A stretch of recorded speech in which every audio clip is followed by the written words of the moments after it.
This is the story of Ben-Hadad, a powerful king who learned that God shows mercy even to enemies to reveal his power and patience.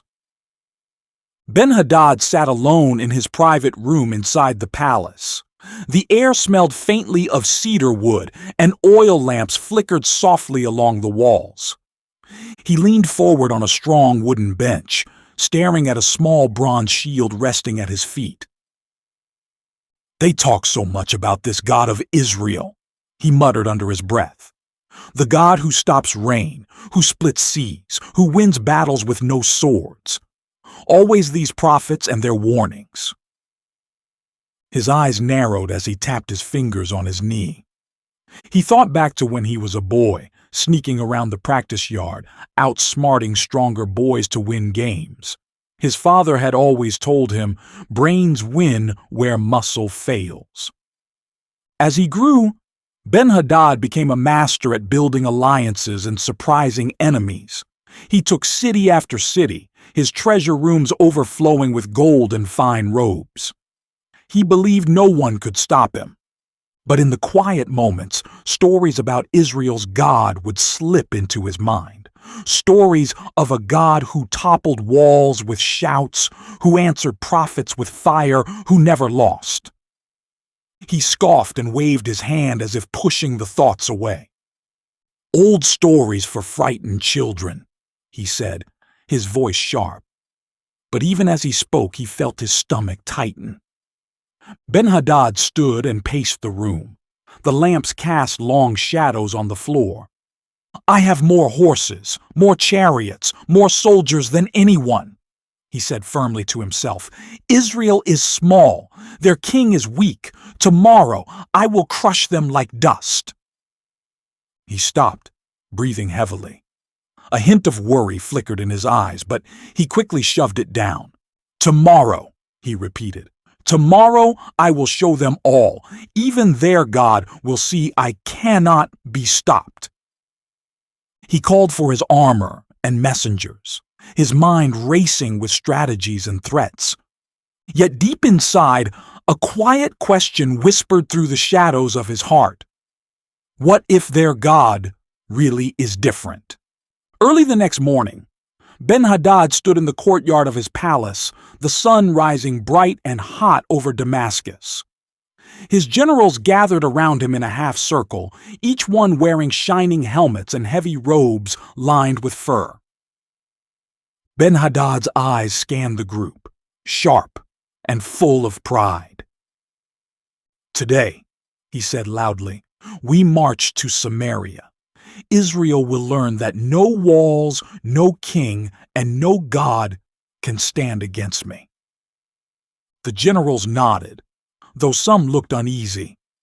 One young commander stepped forward, his voice careful. "My king," he said, "Israel's God has a reputation. Maybe we should—" Ben-Hadad cut him off with a harsh laugh. "Reputation? That's all it is. Stories and shadows. Look around you."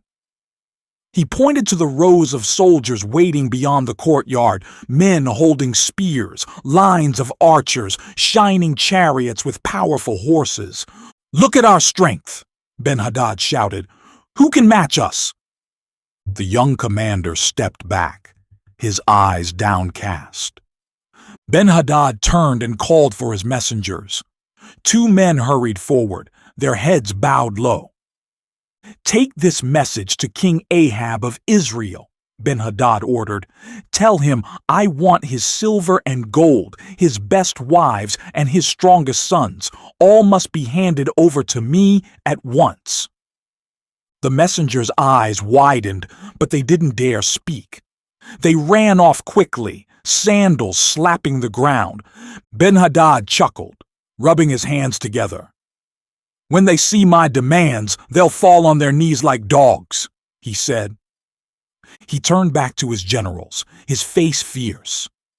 "Today, we show Israel that I decide who lives and who falls." One older general shifted uncomfortably, clearing his throat.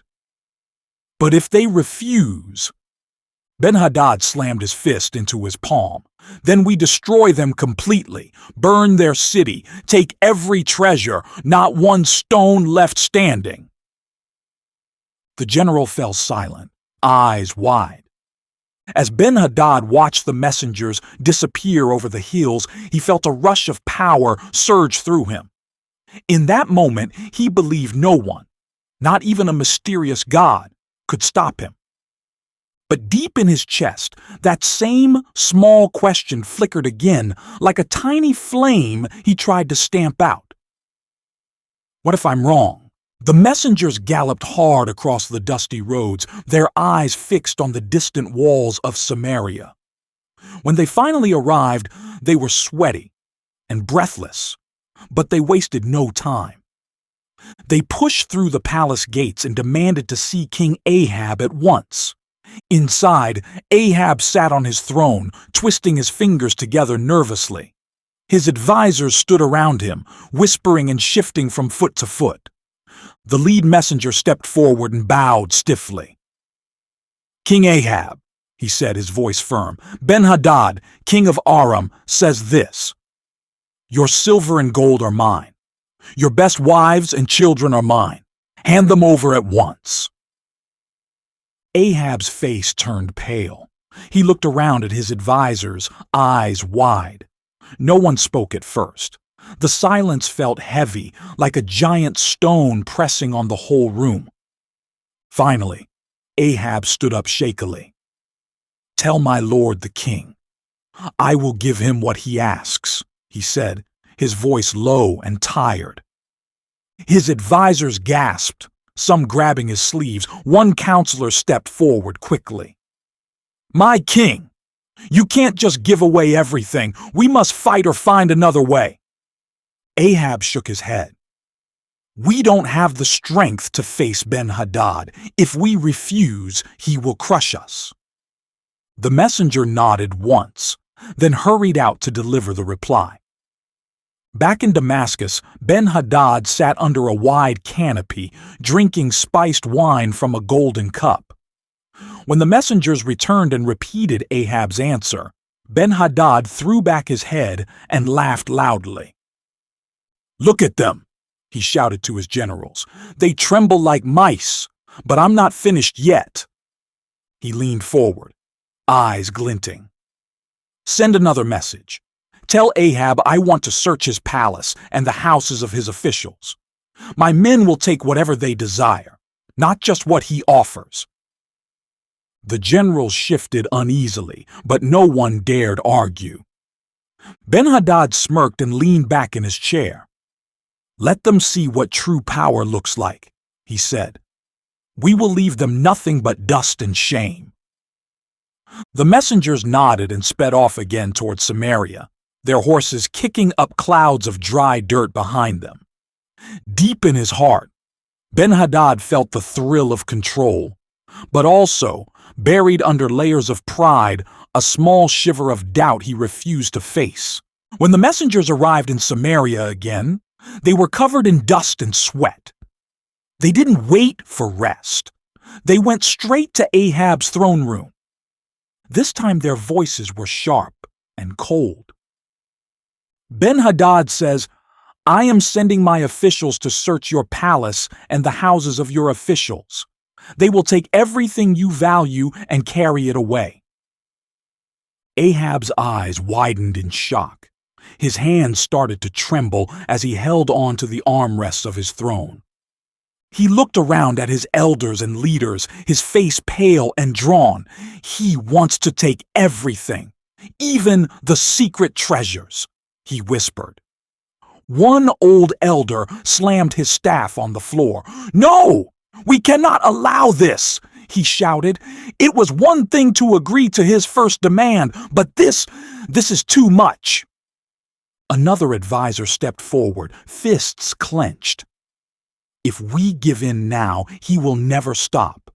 We must stand and fight, even if we are afraid." Ahab listened, his eyes darting back and forth between them. Slowly, his back straightened. He stood and took a shaky breath. Tell Ben-Hadad's messengers, we agreed to your first demands, but this new command, we will not obey it." The elders nodded, relief and fear mixing on their faces.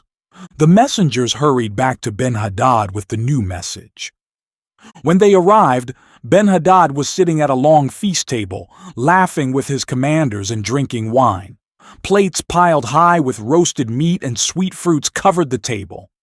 As soon as he heard Ahab's words, Ben-Hadad slammed his cup down, splashing wine across the table. "What?" he roared, his face turning red with rage. "They dare refuse me now?" He stood knocking his chair backward. "Prepare the army," he shouted. "We will surround Samaria and crush them completely.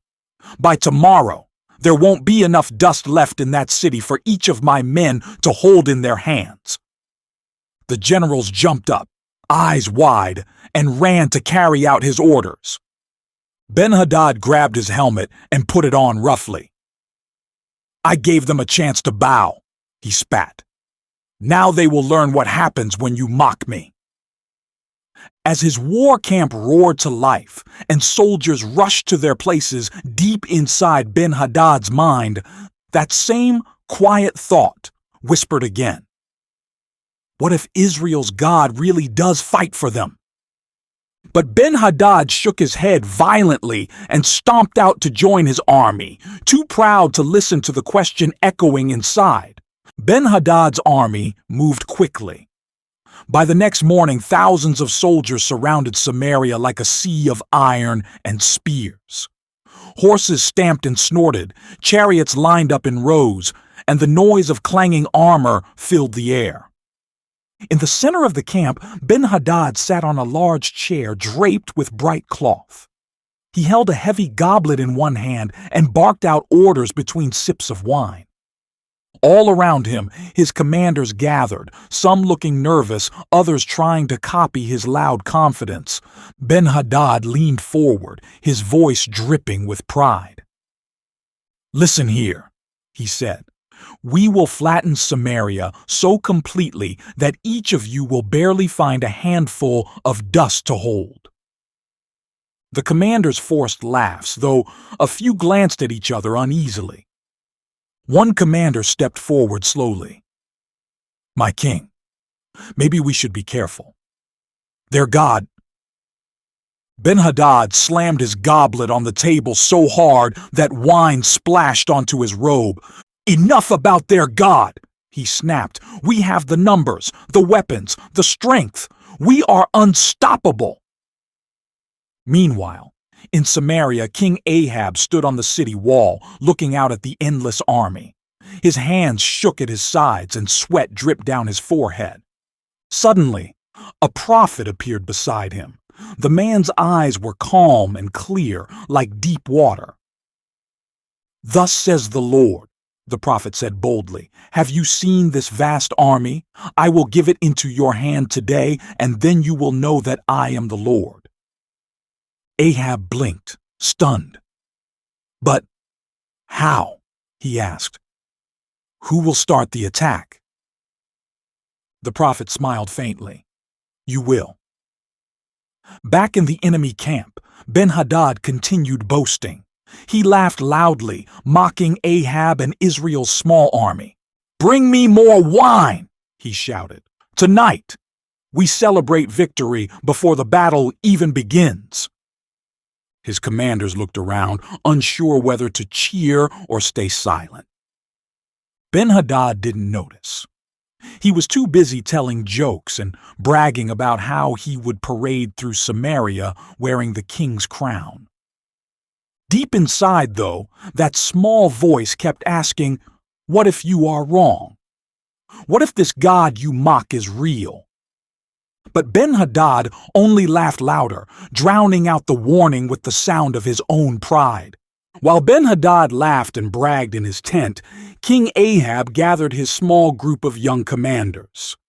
Their armor didn't match, and many looked more like farmers than soldiers. Ahab looked each one in the eye.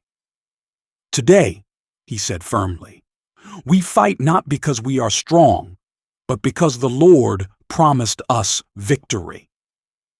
The young men nodded, gripping their swords tighter, eyes wide but determined. At Ben-Hadad's camp, the commanders were still relaxing and drinking. Some had even taken off their armor, thinking there was no chance Israel would dare attack. Suddenly, a lookout ran into the feast tent, gasping for breath. "My king! My king!" he shouted. "They're coming out of Samaria! The Israelites! They're marching toward us!" Ben-Hadad stood up so quickly that his chair crashed backward. His eyes widened, and for a moment fear flashed across his face. "What?" he roared. "Those cowards dare attack us first! Capture them alive!" His commanders stumbled around, dropping cups and plates, scrambling to grab armor and weapons. Soldiers ran in circles, shouting confused orders. Horses neighed and kicked wildly as men tried to saddle them in a panic. Meanwhile, Ahab's small force moved steadily forward. Dust rose behind their feet, and their faces were set like stone. When they reached the edge of Ben-Hadad's camp, the Israelites charged. They moved like a sharp blade cutting through soft cloth. Ben-Hadad watched from a distance, his mouth hanging open. How are they winning?" he stammered. His commanders didn't answer. They were too busy shouting at soldiers and trying to rally anyone still standing. Ben-Hadad turned and saw his own men dropping swords and running in every direction. The great, mighty army he had bragged about was falling apart in minutes. "Retreat! Retreat!" he screamed, his voice cracking. He scrambled onto a horse, nearly falling off in his hurry. His robe tangled around his legs as he kicked the horse into a wild gallop, fleeing the battlefield. As he rode away, dust flying behind him, that same small voice in his heart spoke louder than ever. This isn't about numbers. This isn't about pride. This is about a God who fights for his people. But Ben-Hadad didn't stop to listen. He only pushed his horse faster, his once great army crumbling to nothing behind him. Ben-Hadad didn't stop riding until he reached the safety of a strong fortress far from Samaria. He slid off his horse, his robe torn and dusty, his face pale and wild-eyed. He stumbled inside and threw himself onto a bench, breathing hard. His hands shook as he grabbed a cup of water, splashing half of it onto his tunic. A few remaining commanders crept in after him, eyes down, armor dented and scratched. The room was silent except for their ragged breathing. Finally, one young commander dared to speak. "My king," he said softly, we didn't expect them to fight like that. Their God." Ben-Hadad slammed his fist onto the table, making the man jump. "Enough!" he shouted. "It wasn't their God. It was the hills. They think their God is a god of the hills. That's the only reason they won." The commanders exchanged nervous glances. Ben-Hadad stood and started pacing fast, his sandals scraping against the floor. "This time," he snapped, "we fight them on the plains. No hills. Flat ground where our chariots can run free and our horses can crush them." An older commander hesitated. "But my king, what if their God is not just a god of the hills?" Ben-Hadad turned sharply, his eyes blazing. "He is just like every other god," he hissed. "We will gather even more men, even more chariots. We will cover the valley like a flood. Israel will see they have no chance." His voice grew louder, echoing off the stone walls. "We will take their cities, their fields, their king. We will show them what true power looks like." Though some commanders still looked unsure, they nodded and bowed deeply, too afraid to question him further. Ben-Hadad leaned on the table, breathing heavily, sweat dripping down his face. Deep inside, that small voice still whispered, What if you're wrong? But he refused to listen. Prepare everything, he ordered sharply. Next spring, we march again, and this time, we finish what we started. As his men hurried out to spread his commands, Ben-Hadad sat alone for a moment. He clenched his fists so tightly that his knuckles turned white. He believed he could still win. He believed his power was enough. But he had no idea that God's mercy and God's power were about to be shown to him again in a way he could never imagine. When spring came, Ben-Hadad's army gathered again. This time there were even more soldiers than before, so many that the fields looked like a moving sea of armor and horses. Ben-Hadad stood on a tall platform, looking over the endless rows of chariots. His face was fierce, but his eyes darted around nervously. "This time," he called to his commanders, "we fight them on the plains. No hills, no tricks. We will crush them once and for all." The commanders cheered weakly, but many still remembered the first defeat. Meanwhile, in Samaria, King Ahab gathered his small army. They looked like two small flocks of goats compared to Ben-Hadad's massive force. The people of Israel whispered to each other in fear. "Look how small we are," one man said. "Look at their army, they're everywhere." Then a prophet appeared before Ahab again, his eyes calm and certain. "Thus says the Lord," the prophet declared, "because Ben-Hadad says, 'I am only a god of the hills and not of the plains,' I will give this vast army into your hands. Then you will know that I am the Lord." Ahab's eyes widened. He looked at the small, trembling soldiers behind him and took a deep breath. "Get ready," he told them. "God will fight for us again. Stand firm." Back in Ben-Hadad's camp, the king drank wine and boasted loudly. "This is my day," he shouted, waving his cup. "When we return, I want Israel's king tied up in front of me like a dog." His commanders forced laughter, though their hands shook on their swords. At dawn, the two armies lined up. Ben-Hadad's army stretched across the whole plain like a giant blanket.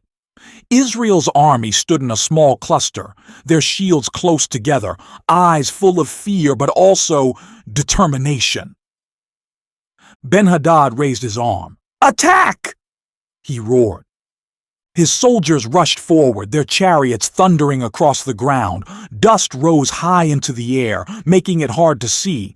But then, in the middle of the chaos, Israel's soldiers charged forward with unexpected courage.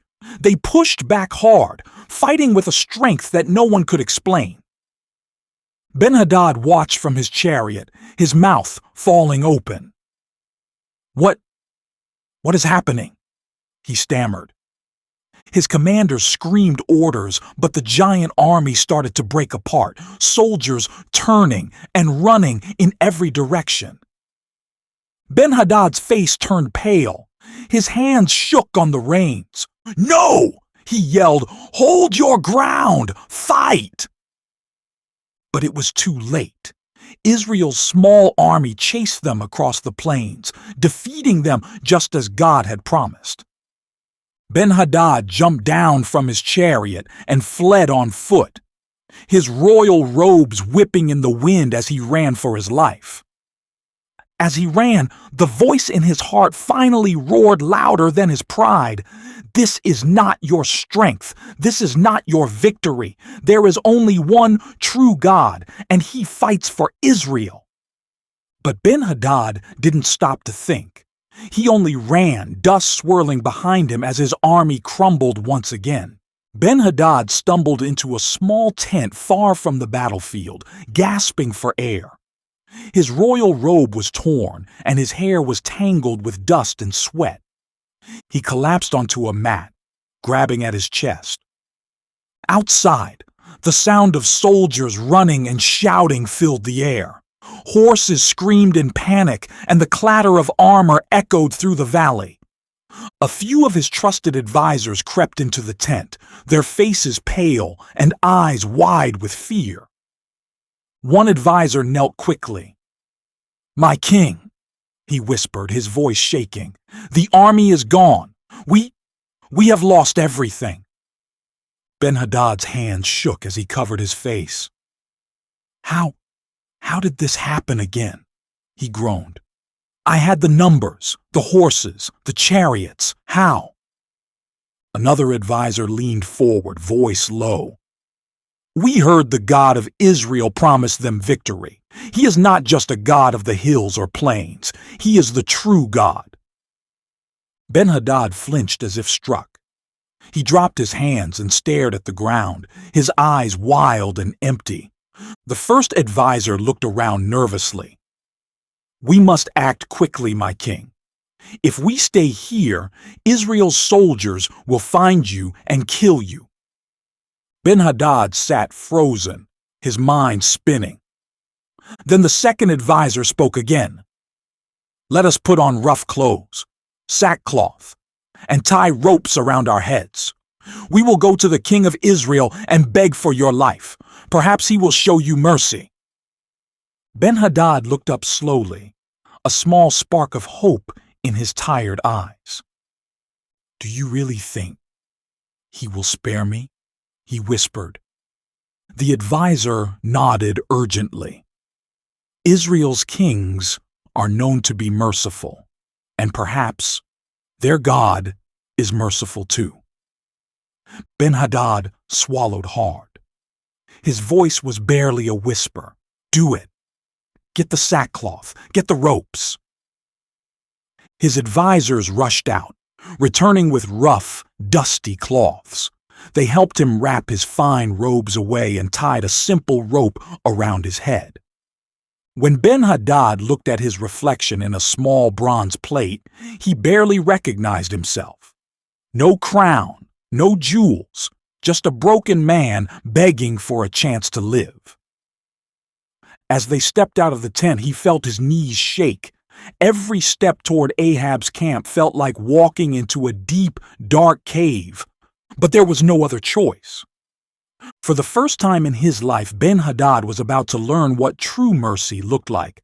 Not through strength or clever plans, but through the patience of a God he had always mocked. With sackcloth scratching his skin and a rope tied around his head, Ben-Hadad shuffled forward slowly. His feet dragged across the dusty ground, and each step felt heavier than the last. His advisors followed behind him, their heads bowed low, eyes locked on the dirt. As they neared Israel's camp, they saw King Ahab sitting under a canopy, speaking with his commanders. The air buzzed with the noise of soldiers sharpening swords and tending to horses, but when they saw Ben-Hadad approaching, a hush spread like a wave.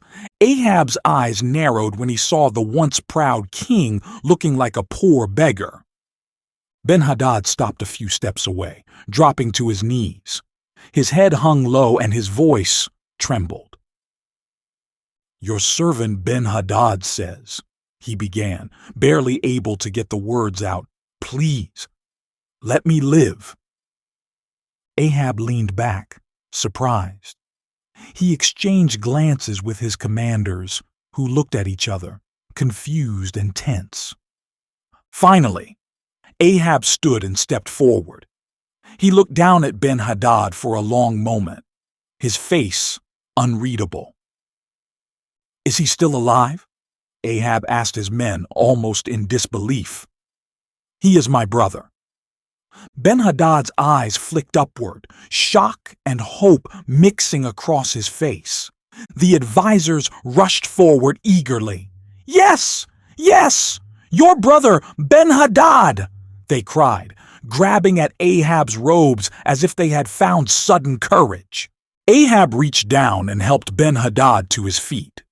The ropes hung awkwardly around his neck, and the sackcloth clung to his thin shoulders. Ahab smiled faintly. "Come up into my chariot," he said. Ben-Hadad's legs wobbled as he climbed up beside Ahab. He kept glancing sideways as if he still couldn't believe he was not being dragged away in chains. He cleared his throat, his voice still shaky. I will return the cities my father took from your father, he stammered. You can set up markets in Damascus, just as my father did in Samaria. Ahab nodded thoughtfully. I will make a treaty with you, he agreed, and I will let you go. Ben-Hadad swallowed hard, his eyes wide. Thank you, he whispered, the word tasting strange on his tongue. As they shook hands, Ben-Hadad felt a strange heaviness in his chest, not fear this time, but something close to shame, and perhaps a small spark of relief. He had come expecting death. Instead, he met mercy, the kind of mercy he had never shown to anyone before. When Ben-Hadad arrived back in Damascus, the city gates opened slowly. People crowded the streets, whispering and pointing. He stepped down from his chariot carefully, feeling every stare burn into him. The proud king who once bragged of unstoppable armies now stood before them in borrowed clothes and a lowered head. Ben-Hadad looked around at the walls he had once believed unbreakable. The bright banners, the shining shields, the statues of lions, they all looked smaller now. His advisors followed him inside, their steps quiet and careful. An older general stepped forward, eyes full of questions. My king, did you destroy Israel? Did you bring back their king in chains?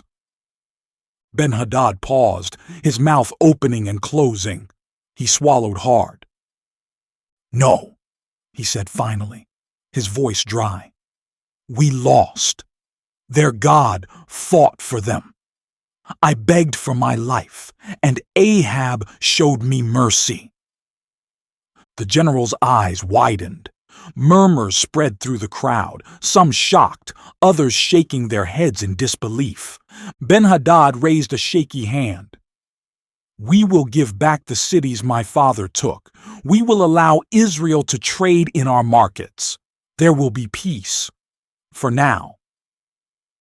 Another commander stepped forward, looking unsure. My king, is this truly what you want? Ben-Hadad looked at the man for a long moment. Deep inside, he heard that small voice again. This is not about power or pride. This is about seeing the patience and strength of Israel's God. His shoulders sagged, and he looked down at his dusty hands. Yes, he said quietly. It is what must be done. The people fell silent. Some turned away disappointed. Others stared at him with wide eyes, waiting for him to roar or threaten, but he didn't. That night, Ben-Hadad sat alone in his private room, staring at his reflection in a bronze mirror. He saw the lines on his face, the tiredness in his eyes. He remembered the kindness Ahab showed, a kindness he had never shown to any of his enemies. For the first time in his life, he whispered a small prayer he didn't even understand. God of Israel, I don't know you, but you spared me. Maybe you are not like the other gods at all. Then he lowered his head into his hands and sat quietly, feeling something shift inside him, a small crack in the wall he had built around his heart. Days turned into weeks, and the city of Damascus settled into an uneasy calm. Markets opened again, soldiers trained half-heartedly, and messengers went back and forth between Damascus and Samaria to finalize the new treaty. Ben-Hadad often sat alone in his private room, staring at a small carved wooden lion on his table, a gift from his father, once a symbol of strength and fearlessness. His fingers traced its sharp teeth and fierce eyes. He remembered the days when he believed he was unstoppable, when he thought victory depended only on his clever plans and his massive army. One morning, an advisor entered quietly and bowed low. "My king," he began carefully, "the people, they are confused. They see peace as weakness. They expect you to fight, to roar like a lion again." Ben-Hadad didn't look up. He kept tracing the wooden lion. "I know what they want," he said, his voice low and tired. "They want the old Ben-Hadad, the king who only knew how to conquer, never how to kneel." The advisor shifted nervously. "Some say Israel's God has bewitched you," he whispered. "They say you have lost your courage." Ben-Hadad finally looked up, his eyes sharp but sad. "Perhaps they are right," he said. "Or perhaps I have seen a power beyond anything I could have imagined." The advisor opened his mouth to argue, but Ben-Hadad raised a hand to stop him. "I saw mercy," Ben-Hadad continued. "I begged like a dog, and they spared me. That is not the way of any king I have ever known." He stood and walked slowly to the window looking out over his city. Children chased each other in the dusty streets, women carried baskets of bread, and merchants shouted prices to passers-by. "All my life, I believed power was the only way," he said softly. "But what if true power is shown by patience and mercy?" The advisor stayed silent, unsure how to respond. Ben-Hadad turned back, his eyes clear and steady. "We will honor the treaty. We will keep peace with Israel. I will not raise my sword against them again." The advisor's eyes widened in shock. "But my king, the people—" Ben-Hadad stepped forward and placed a firm hand on the man's shoulder. "Let them say what they will," he said. "I have learned something greater than war, and perhaps in time they will see it too." As the advisor bowed and slipped out, Ben-Hadad returned to his seat. He picked up the little lion again, turning it over thoughtfully.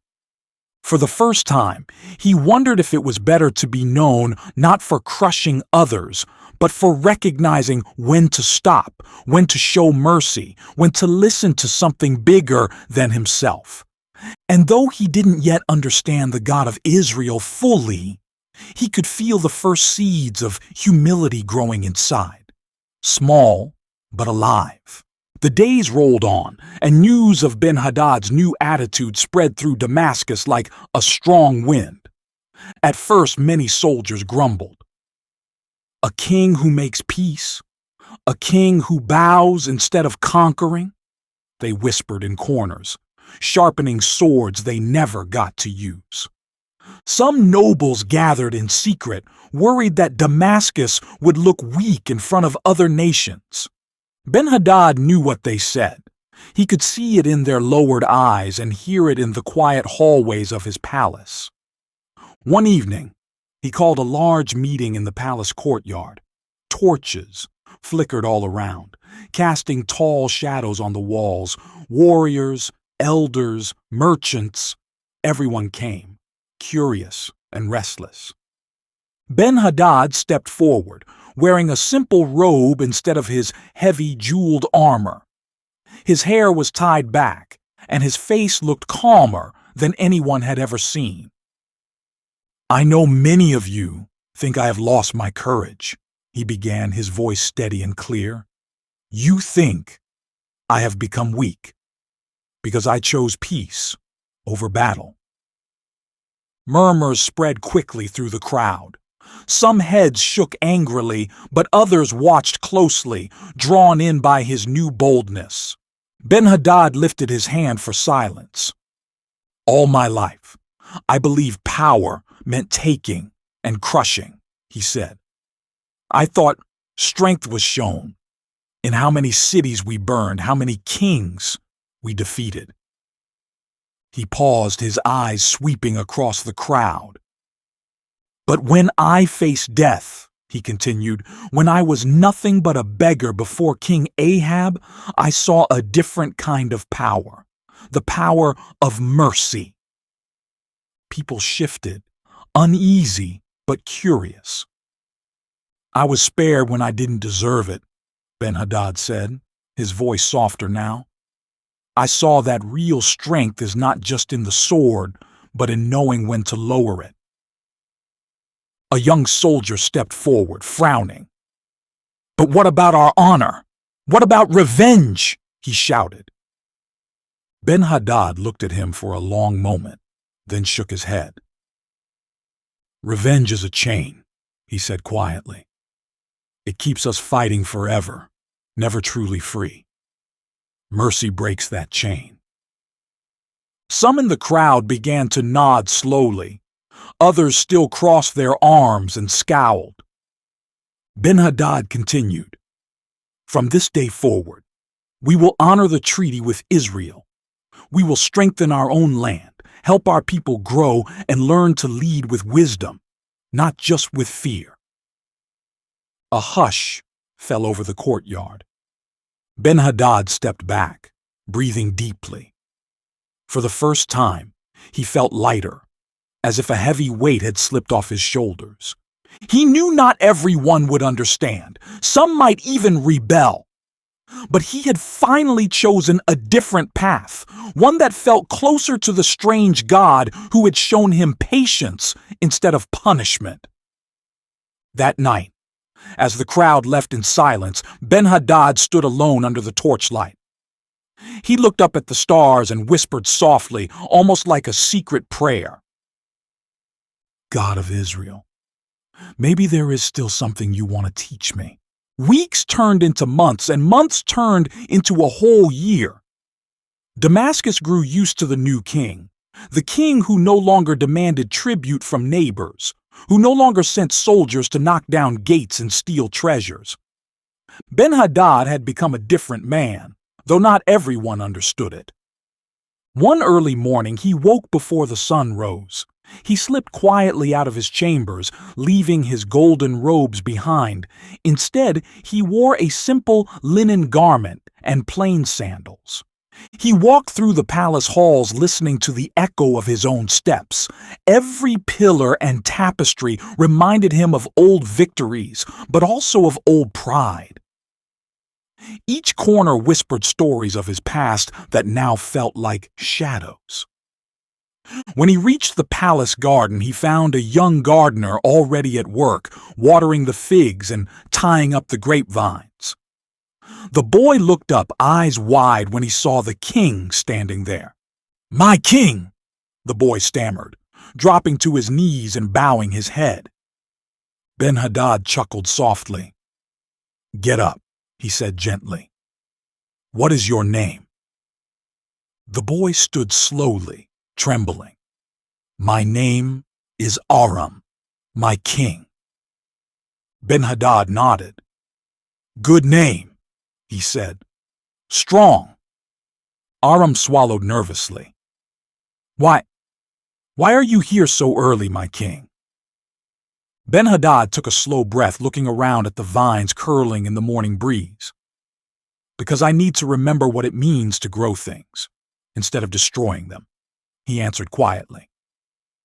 Aram stared, eyes wide and confused, but the king only smiled and moved past him deeper into the garden. Ben-Hadad stopped at a small fig tree and touched its leaves gently. He remembered planting it years ago as a symbol of victory after one of his great conquests. Back then, he thought the tree would show his power to future generations. Now, he saw it differently. "You grow slow," he whispered to the tree. "You take patience and care. I never had patience before. I only knew force." A guard approached cautiously, armor clinking softly. "My king, the council waits for you inside. They want to discuss raising more troops." Ben-Hadad didn't turn around. Tell them to wait, he said. Or better yet, tell them I am thinking about what it means to be a true king, not just a warlord. The guard hesitated, then bowed and left, his footsteps fading. Ben-Hadad sighed and sat on a smooth stone bench under a grapevine. His mind drifted back to the day he had knelt before Ahab, rope around his head, heart pounding like a wild drum. He remembered thinking it would be his last breath. Instead, he received mercy, a gift so shocking it cracked something deep inside him. He closed his eyes and whispered into the morning air, "God of Israel, you are not like the gods I grew up hearing about. You don't win by crushing alone. You win by changing hearts." As the sun rose higher, servants peeked into the garden but stayed far away, whispering among themselves. Some called him weak, others called him wise. But Ben-Hadad felt something stronger than any sword inside him now. A quiet, steady peace. Hours passed. Finally, Ben-Hadad stood and began walking back toward the palace. He paused to greet a group of children playing by the outer wall. One boy ran up, sword made of a stick, shouting, "Look, I am Ben-Hadad, the great warrior." The king chuckled, kneeling to meet the boy's eyes. "Maybe one day you will be greater than I ever was," he said kindly. "But remember, the strongest warrior is the one who knows when to show mercy." The boy tilted his head, confused. "Mercy? Like when you let people go instead of fighting?" Ben-Hadad nodded slowly. "Yes, like that. You may not understand now, but one day you will." He stood and ruffled the boy's hair before turning to the other children. "Play well, protect each other, and remember that your heart is stronger than your sword." As he continued walking, some elders watched from the city gates. One old man stepped forward, leaning on a cane. "My king," he called out, "people say you have changed too much. They say you have become soft." Ben-Hadad stopped, his face calm. He walked over and took the old man's hand gently. "Yes," he answered, "I have changed. Because if I hadn't, I would have died a proud fool, and this city would be full of widows and orphans." The old man's eyes welled with tears. He squeezed the king's hand and nodded silently. That evening, Ben-Hadad returned to his private room and sat by a small oil lamp. He opened a scroll someone had once given him, a record of all his battles. He ran his fingers over the names of cities, the lists of spoils and prisoners. He sighed deeply, then rolled it up and set it aside. "What will they say about me when I am gone?" he whispered. "Will they only remember my armies, my threats? Or will they remember a king who learned, who listened, who discovered that mercy was stronger than 1,000 swords?" He leaned back, looking at the flickering flame. "God of Israel," he said softly, voice shaking, "I don't know if you hear a man like me, but thank you for sparing me, so I could learn what power really means." That night, Ben-Hadad lay down and slept more peacefully than he ever had as a warrior. And though many would remember him as a fierce king, he hoped more than anything that somewhere in the stories people would say he learned to lead not just with his fist, but with his heart. Because he had finally understood.